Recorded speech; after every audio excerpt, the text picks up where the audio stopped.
Assalamualaikum warahmatullahi wabarakatuh. Selamat sore semua. Bagaimana kabar hari ini? Semoga semua teman-teman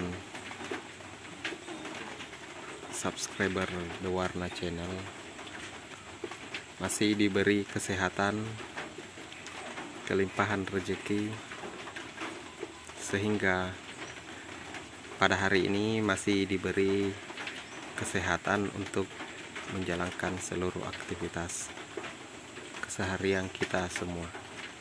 Baik, pada kesempatan kali ini kita akan mencoba memperlihatkan jenis kompos yang kita gunakan pada tanaman porang kita. Jadi pada tanaman porang kita, khususnya saya secara pribadi menggunakan pupuk kompos dari kotoran hewan, ayam, petelur. Selain itu, ada berbagai macam jenis kohe yang dapat digunakan untuk tanaman porang kita. Misalnya dari kohe sapi, kambing, ayam atau jenis unggas. Jadi ada berbagai macam jenis pilihan yang dapat kita manfaatkan sebagai kompos pada tanaman porang kita. Saya secara pribadi memilih kompos kotoran hewan dari ayam pedaging dan ayam petelur ini karena hanya ini yang banyak atau melimpah di daerah kami. Jadi misalnya ada teman-teman yang lain yang misalnya di daerahnya banyak peternakan sapi atau kambing, ya dapat mempergunakan kompos tersebut sebagai pupuk dasar dari tanaman porang.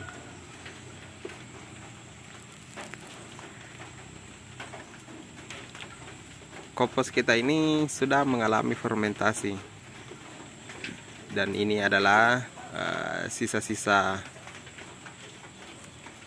kompos yang tidak kita gunakan. Jadi kita simpan dan kita akan pergunakan kembali pada periode tanam berikutnya. Jadi di sisa-sisanya. Untuk penggunaan kompos sendiri pada tanaman porang itu kalau saya tidak ada ukuran pasti. Jadi penggunaan kompos itu tidak ada ukuran. Jadi intinya kalau saya itu semakin banyak semakin bagus. Jadi semakin banyak semakin bagus yang kita gunakan pada lahan kita. Kompos sendiri ini terdiri dari beberapa komponen atau media yang kita pergunakan atau kita campurkan dalam pembuatan kompos kohe ayam ini.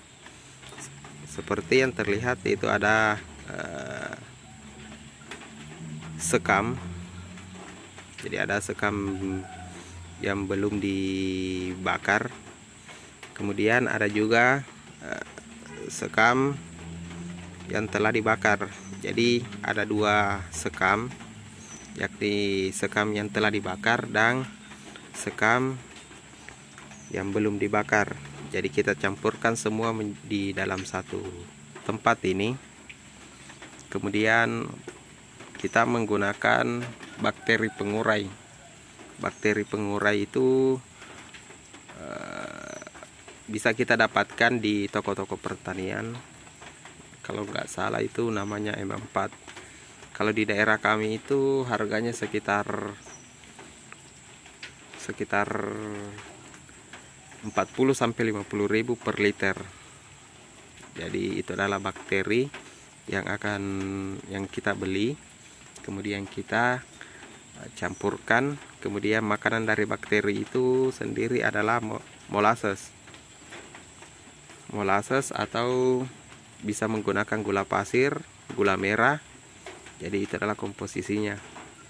Jadi sebagai bakteri pengurainya itu kita menggunakan molasses atau makanan bakteri itu menggunakan molasses.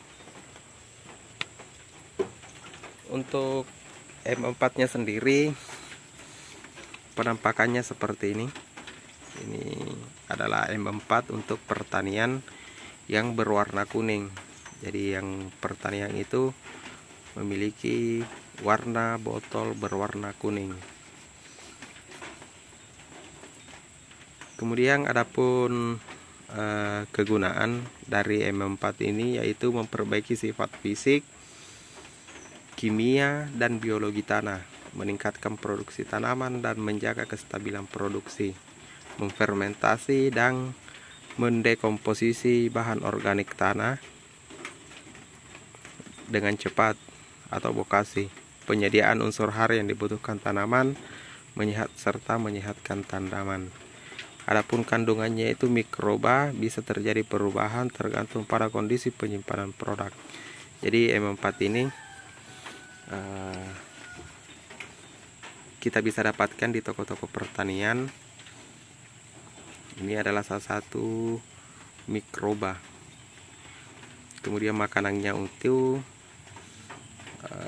air gula atau molasses. Jadi proses pembuatannya itu kita tumpukan dari beberapa tumpukan. Misalnya bahan dasarnya itu adalah dari kohe ayam potong atau ayam petelur. Kemudian kita menambahkan sekam bakar, sekam biasa, serta abu. Jadi itu yang kita gunakan pada kompos ini. Kemudian kita fermentasi minimal 21 hari. Setelah 21 hari dapat kita dinginkan atau kita gunakan. Jadi prosesnya itu dari awal kita menyiapkan bahan kotoran hewan atau kohe ayam, baik itu sapi, ayam maupun kambing. Kemudian bahan tersebut kita campurkan.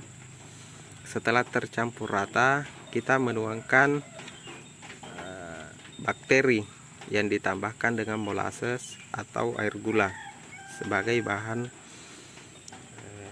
makanan dari bakteri tersebut untuk mengurai kotoran ini menjadi terfermentasi dengan baik.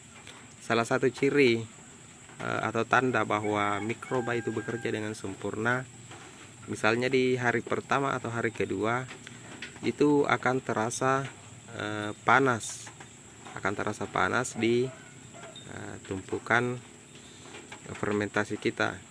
Jadi setelah kita campur semuanya, kita tutup menggunakan terpal karena dia menggunakan sistem penguraian tertutup. Jadi kita setelah tertutup setelah 21 hari baru bisa kita gunakan. Nah, setelah 21 hari itu disimpan lebih lama, lebih bagus untuk mengurangi bakteri-bakteri. Kemudian aplikasinya di lahan itu dapat kita langsung berikan. Misalnya kita tutup, kita membuat suatu bedengan, kemudian bedengan itu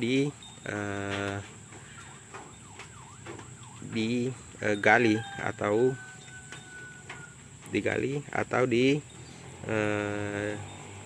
dibuka bagian tengahnya. Kemudian kita menyimpan sekam ini atau kompos ini.